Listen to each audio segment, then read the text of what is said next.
کہتے میں نے سنا تھا کہ نافرمان کی روح بہت مشکل سے نکلتی ہے اور جو نیک لوگ ہوتے ہیں ان کی روح آسانی سے نکلتی ہے۔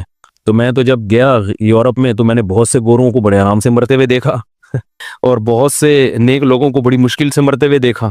تو یہ کیا ہے؟ تو کہہ رہے مجھے تو اسلام کے بارے میں اشکالات شروع ہو گئے۔ میں نے کہا آپ نے جن سے یہ تقریر سنی ہے نا کہ نیک لوگ کی روح آرام سے نکلتی ہے، بروں کی مشکل سے نکلتی ہے، انہوں نے آدھی بات بتائی ہے، پوری نہیں بتائی۔ میں نے کہا یہ تو صحابہ کے دور میں نے کہا اگر آپ حدیثیں پڑھ لیتے ایک آیت سے کبھی تھوڑی مسئلہ حل ہوتا ہے۔ آپ کسی کی ایک بات لے رہے ہیں، دوسرے موقع پہ جو اس نے تشریح کی ہے وہ آپ نہیں لے رہے۔ میں نے کہا معاذ اللہ، اگر کسی کی کوئی موت کی کسی کو بہت تکلیف ہو رہی ہے، یہ اس معاذ اللہ اس کے برے ہونے کی علامت ہے، تو یہ تو پھر کفر ہے۔ احادیث میں آتا ہے کہ آپ صلی اللہ علیہ وسلم کو موت کی تکلیف دوسروں سے زیادہ ہوئی ہے۔ آپ صلی اللہ علیہ وسلم فرمایا اوعکو کما یوعکو رجلان منکم، مجھے بخار میں اتنی تکلیف ہوتی ہے جتنی تم میں سے دو آدمیوں کو ہوتی ہے۔ آپ پر جب بیماری آتی تھی نا، آپ کو تکلیف دوسروں سے زیادہ ہوتی تھی۔ اور امی عائشہ رضی اللہ تعالی عنہا فرماتی ہیں کہ نبی صلی اللہ علیہ وسلم کا سر مبارک میری گود میں تھا جب آپ کی روح نکلی ہے، اور آپ کی جو میں نے موت کی تکلیف دیکھی ہے، جس شدت میں آپ جس تکلیف میں تھے، اس کے بعد مجھے کسی کی موت کی جو آسانی سے کوئی دنیا سے گیا ہو نا، اس کے مرنے پر مجھے کبھی رشک نہیں آیا۔ رشک کا کیا مطلب؟ کہ بھئی یہ اتنی آسانی سے چلا گیا تو اس کا مطلب یہ زیادہ اچھا تھا، اور معاذ اللہ آپ صلی اللہ علیہ وسلم کے اعمال کم تھے، تو یہ تو ممکن نہیں ہے نا۔ کہتے ہیں مجھے کبھی کسی پہ رش نہیں آیا کہ آرام سے مر گیا تو بہت نیک ہوگا، ٹھیک ہے نا، بہت مشکل ہے سمجھانا۔ امی عائشہ فرماتی ہیں کہ یعنی امی عائشہ کی حدیث کا مفہوم بیان کر رہا ہوں کہ نبی صلی اللہ علیہ وسلم کی موت کے وقت جو تکلیف کی حالت تھی، اس کو جب سے میں نے دیکھا ہے، تو امی عائشہ کی بات کا خلاصہ یہ ہے کہ اب اگر میں کسی کو دیکھتی ہوں نا کہ آرام سے روح نکل رہی ہے، یعنی آرام سے مر رہا ہے، دنیا سے جا رہا ہے، تو مجھے اس پہ رش نہیں آتا کیونکہ بہت نیک ہوگا۔ کیا مطلب؟ اس کا نیک عمل سے تعلق بولتے کیوں نہیں ہے، لیکن ہمارے ہاں سارا مدار کس پر ہے؟ مرنے کے بعد شکل کیسی ہے اس کی؟ آڑا ترشا ہو گیا تو جہنم میں جا رہا ہے اس کا مطلب، اور اگر مرا ہوا ہے دانت کھلے میں ایسا لگ رہا ہے مسکرا رہا ہے، سیدھا کہاں جا رہا ہے؟ او بھائی، اگر خدا نخواستہ کوئی لکوے کا مریض تھا، کوئی فالج کا مریض تھا، وہ تو مرے گا تو اس کا تو بیچارے کا ہوگا تھوڑا سا چہرہ بھی ٹیڑھا ہو سکتا ہے، کچھ بھی ہو سکتا ہے، نیک لوگوں کا بھی ہو سکتا ہے۔ تو مدار کس پر ہے؟ اعمال پر۔ اور نیک لوگوں کو بعض دفعہ موت کے وقت ڈبل تکلیف دی جاتی ہے۔ ایک تو اس لیے دی جاتی ہے، یا تو اس لیے کہ کوئی گناہ ان کا باقی رہ گیا ہوتا ہے۔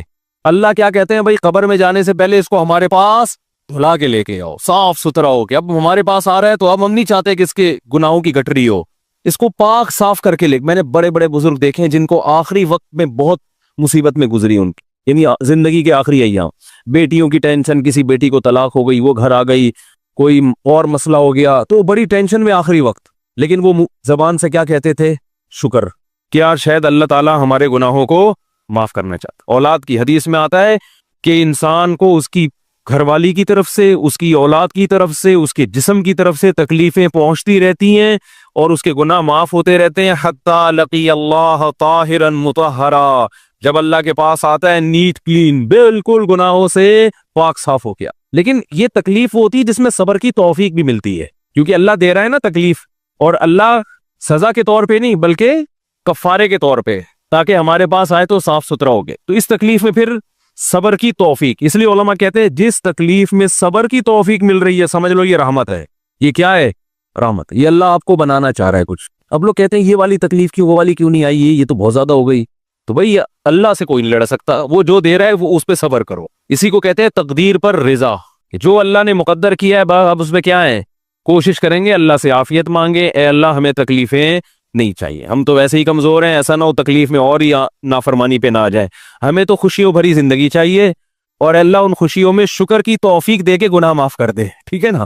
جیسے لوگ حکیم کے پاس جاتے ہیں، حکیم صاحب کے پاس دو طریقے ہوتے ہیں علاج کے۔ ایک طریقہ تو یہ کہ بھائی یہ کڑوی گولی ہے، 2-3 کھاؤ گے فٹ فاٹ ہو جاؤ گے، اس میں یہ بھی پرہیز، یہ بھی پرہیز، یہ بھی پرہیز۔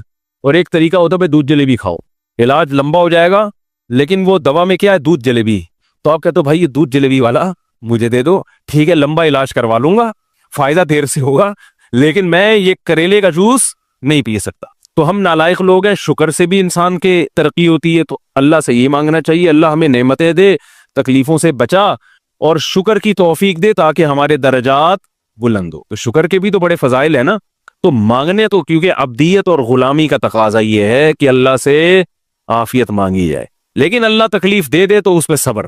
تو ہمارے نبی صلی اللہ علیہ وسلم کو ہاں یا تو اس لیے تکلیف ہوتی ہے گناہ معاف، یا اس لیے کہ درجات بلند۔ اللہ چاہتا ہے کہ بھئی یہ دنیا آزمائش کی جگہ ہے، جب آخرت میں آنا تو اتنا تجھے نوازوں۔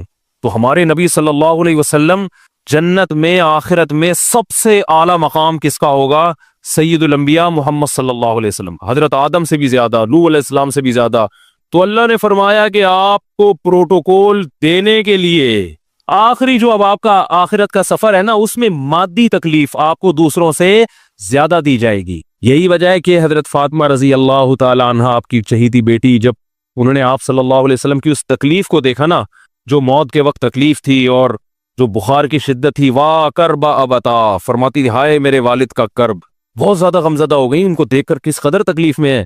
تو آپ صلی اللہ علیہ وسلم نے فرمایا لا کرب علی ابیک بعد اليوم، کیسے تسلی کے جملے۔ اپنی بیٹی سے فرمایا اے فاطمہ تیرے باپ پر آج کے بعد کوئی تکلیف، بولو لا کرب علی ابیک بعد اليوم، اس میں بھی آپ صبر کا پہلو تلاش کر رہے ہیں، شکر کا، بس یہ اللہ کی طرف سے آخری ہے۔ آج کے بعد اے میری بیٹی تیرے باپ پر کوئی تکلیف نہیں، اپنی بیٹی کو بھی تسلی دے رہے ہیں کہ غم ہلکا کر، بس یہ اللہ کی طرف سے آخری ہے، آج کے بعد کوئی تکلیف نہیں ہوگی۔ تو ہمارے ہاں وہ بیچارہ تکلیف سے جا رہا ہے، تو یار دیکھا آ گیا نا سامنے، لیکن یہ دیکھا ہم تو کہتے تھے بندہ ہی 2 نمبر ہے، اب آ گیا نا تو دیکھو کیسے مر رہا ہے۔ اور پیغمبروں کو تکلیف تو دی جاتی ہے، لیکن کوئی ایسا عیب نہیں ہوتا، ایسی بیماری نہیں ہوتی جو لوگوں میں معیوب سمجھی جاتی ہے، یہ نہیں ہوتا، کیونکہ پیغمبر اللہ کے قاصد ہیں، تو اللہ ان کو ہر لحاظ سے امت کو یہ بتانا چاہتے ہیں یہ میرے رسول ہیں، یہ میرے سفیر ہیں۔ تو کوئی بھی ایسی چیز جس کی وجہ سے لوگوں کو ان سے نفرت ہو، یا طبعی نفرت جو انسان کے اختیار میں نہیں ہوتی، تو اللہ ایسی بیماری اور ایسی تکلیف سے بچاتے ہیں ان کو۔ سمجھ میں آ رہی ہے بات؟ لیکن امتی کو ایسی تکلیف ہو سکتی ہے، یہ جو ختم نبوت کے علماء کہتے ہیں نا مرزا غلام احمد بیت الخلاء میں گر کے مر گیا، تو بعض لوگ کہتے ہیں وہ تو بیت الخلاء میں تو فلاں بزرگ کا بھی انتقال ہوا تھا، فلاں کا بھی بزرگ کا ہو سکتا ہے، پیغمبر کا بیت الخلاء میں انتقال بولو نہیں ہو سکتا، کیونکہ پیغمبر کو اللہ ایسے عیب سے بچاتے ہیں جو انسانوں میں عیب سمجھے جاتے ہیں۔ تو پیغمبر کو ایسی بیماری نہیں ہوتی، جیسے اچھوت کی بیماری ہے کہ کوئی ہاتھ نہیں لگا سکتا اس کو، ایسی بیماری پیغمبروں کو نہیں ہوتی۔ کوڑ کی بیماری پیغمبروں کو نہیں ہوتی، کیونکہ ایسی بیماری جس سے لوگ گھن کھاتے ہیں، ایسی نہیں، لیکن امتی کو ہو سکتی ہے، امتی کو ایسی بیماری ہو سکتی ہے، اللہ اس کے درجات کیا کرے گا؟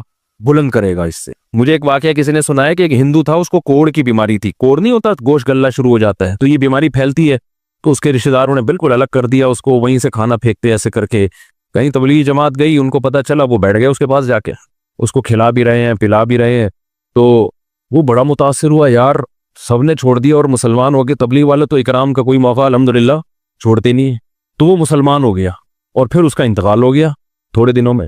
اب دیکھو اللہ نے جو اس کو کوڑ کی بیماری میں ڈالا، یہ بیماری اس کے لیے رحمت بن گئی کہ نہیں بن گئی؟ تو کفر کی حالت میں کوئی اچھا کام کیا ہوگا اس نے، اس کے بدلے میں اللہ نے اس کو کیا دے دیا؟ کوڑ کی بیماری۔ اب دنیا کہے گی یار عام کافر جو اچھے کام نہیں کرتے وہ تو فٹ فاٹ گھوم رہے ہیں، اور یہ تھوڑا بہت خیال کرتا تھا، اس کو اللہ نے کیا دے دیا؟ بھائی اس کو دیا اس لیے کہ اللہ کو پتا ہے کہ جی کوڑ میں ہوگا تو تبلیغ والے آئیں گے، اس کی آؤ بھگت کریں گے، اور یہ کیا ہو جائے گا؟ اسلام میں داخل ہو جائے۔ تو اللہ کے کام ہے، یہ اللہ ہی بہتر جانتا ہے۔ تو بعض دفعہ اللہ تکلیف میں ڈالتے ہیں تاکہ آپ کے گناہ دھل جائیں۔ تو اس لیے موت کی جو تکلیف ہے نا، اچھا، اور عین ممکن ہے کوئی بہت بڑا بدماش ہو، بڑے آرام سے مر جائے، اور مرنے کے بعد ایسی خوبصورت اسکن ہو جائے اس کی، کیونکہ اسکن کی اچھے یا برے ہونے کا تعلق موسم سے ہے جینے، ٹھیک ہے نا؟ جس کو برین ہیمریج ہوتا ہے تو چہرہ خراب ہوتا ہے، چاہے وہ نمازی ہو۔ میں نے ایسے پکے نمازیوں کو جن کی نماز کی حالت میں ڈیتھ ہوئی ہے، ان کو دیکھا موت کے بعد ان کا چہرہ کالا ہو گیا۔ یہ بری بات نہیں تھی، یہ کالا اس لیے ہو گیا کہ برین ہیمریج ہوا،